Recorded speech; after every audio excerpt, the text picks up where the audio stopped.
अस्सलाम वालेकुम दोस्तों, फ़िज़ा फूड सीक्रेट्स में आपको खुशामदीद है। आज मैं आप लोगों के लिए बहुत ही मज़ेदार और यम्मी सी रेसिपी लेकर आई हूँ। मैं आज पालक मटन की रेसिपी लेकर आई हूँ जो आप बहुत ही यूनिक तरीके से बनाएंगे। अगर आपको ये रेसिपी पसंद है तो मेरे चैनल को सब्सक्राइब करें, मेरी वीडियो को लाइक करें, कमेंट करें और अपने दोस्तों रिश्तेदारों में ज़रूर शेयर किया करें और बेल आइकॉन प्रेस करना ना भूलें ताकि मेरी हर आने वाली नई वीडियो आप लोगों के पास पहले पहुँचे। तो सबसे पहले मैंने एक देगची में पानी लिया, पानी डाल के उसको बॉयल कर लिया। फिर उसमें जो है पालक डाली, पालक डाल के 10 मिनट के लिए बॉयल कर लिया। 10 मिनट बॉयल करने के बाद पालक जो है हमारी देखिए कितनी सॉफ्ट और ज़बरदस्त सी हो गई है। तो उसको मैंने निकाल लिया। निकाल के ऊपर से ठंडे पानी से थोड़ा सा पानी ऊपर ठंडा पानी डाल के उसको धो लिया। अगर क्योंकि मेरे पास बर्फ़ नहीं थी, बर्फ़ वाला पानी नहीं था, तो इसलिए मैंने वो नहीं किया। इस तरह आप एक बाउल में बर्फ़ और कुछ पानी ले लें ठंडा और उसमें इसको डाल के फ़ौरन निकाल लें ताकि वो जो है उसका जो कलर और स्वाद जो है वो अच्छा बने। इस तरीके से भी मेरे पास बर्फ़ नहीं थी तो उस तरह मैंने नहीं किया, तो मैंने ऊपर ही पानी डाल दिया। तो इस तरीके से भी ये सही देखें इसका कलर और ये ज़बरदस्त सी कैसे बॉयल हुई हुई है। तो इसको हम ग्राइंड कर लेंगे किसी ब्लेंडर में या ग्राइंडर में, अगर आप चॉप बड़ा है आपका तो उसमें इसको अच्छे से ब्लेंड कर लेंगे। ब्लेंड करने के बाद इसको साइड पे रखेंगे।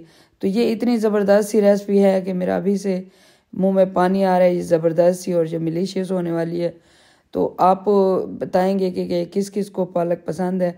सर्दियों का मौसम है और पालक का सीज़न भी है, तो वो अच्छा भी लगता है खाते हुए पालक।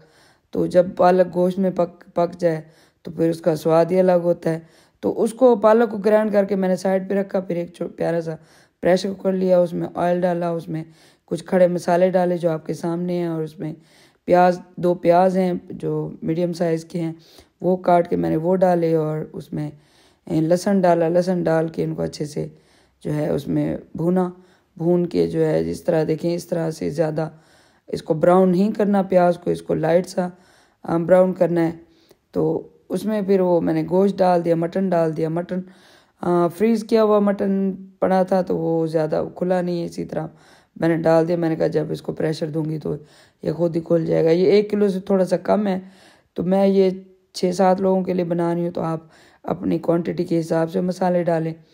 तो इस तरह से फिर जो है जो थोड़ा सा मटन को हिला चुला के मैंने ट्राई की कि ये खुल जाए, लेकिन वो नहीं खुला। फिर मैंने इसमें मसाले डाले, इसमें मैंने मिर्चें डाली, धनिया पाउडर डाला, फिर नमक डाला, फिर इसमें जो है हल्दी डाली, फिर इसमें थोड़ा सा मैंने चाट मसाला डाला, और डाल के इसको जो है अच्छे से मिक्स किया। मिक्स करने के बाद थोड़ी सी कुटी लाल मिर्च भी डाली। इसको मसालों को अच्छे से मिक्स करने के बाद फिर उसमें मैंने 2 कटे हुए टमाटर डाले और उनको फिर मिक्स किया।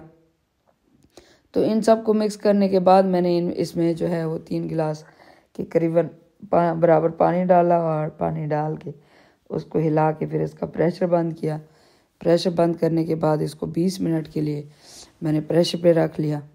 तो 20 मिनट के बाद जब खोला तो मटन हमारा अच्छे से गल चुका था। मैंने मीडियम फ्लेम पे ये मटन पकाया है। तो ये देखें इसकी आप देखें किस तरीके से ये गल के हड्डियों से भी अलग थोड़ा थोड़ा हो चुका है। तो यहाँ इस जगह पे आके मैंने पानी को ज़्यादा ड्राई नहीं किया, इसमें पालक डाल दी ताकि जो है वो पालक अच्छे से उसमें बोटियों पालक का टेस्ट जो है वो अच्छे से उसमें गोश्त में आ जाए, और गोश्त का टेस्ट जो है मसालों का टेस्ट वो पालक में आ जाए। तो इसलिए मैंने उसको पहले ही डाल दिया, और डालने के बाद जो है मिक्स किया। मिक्स करने के बाद उसमें जो है मैंने इसमें अच्छे से दही डाली, और थोड़ा सा मैंने ज़ीरा पाउडर डाला। 1 कप तकरीबन हाफ कप के बराबर मैंने दही डाला, और 1 टीस्पून मैंने इसमें ज़ीरा पाउडर डाला और उसको मिलाया। तो अब यहाँ पे आके किस किस के मुंह में पानी आ रहा है, मेरे तो बहुत आ रहा है। ये बहुत ही आप यकीन करें इतनी जमिलिशियस सी रेसिपी है, और ये बहुत मज़े की बनती है, और पूरे घर वालों को पसंद आई थी जब मैंने ये बनाई थी। तो आप भी ये ज़रूर ट्राई करें। अगर आपको ये रेसिपी पसंद है तो मेरे चैनल को ज़रूर सब्सक्राइब करें, और सेम रेसिपी बनाएं, सेम मेथड से, कोई भी पार्ट स्किप ना करें। तो ये मुझे तो बहुत ही पसंद है, मेरे घर वालों को बहुत पसंद आई और खा के मज़ा आ गया। तो मिलते हैं नेक्स्ट रेसिपी में, तब तक के लिए इजाज़त दीजिए। अल्लाह हाफिज़।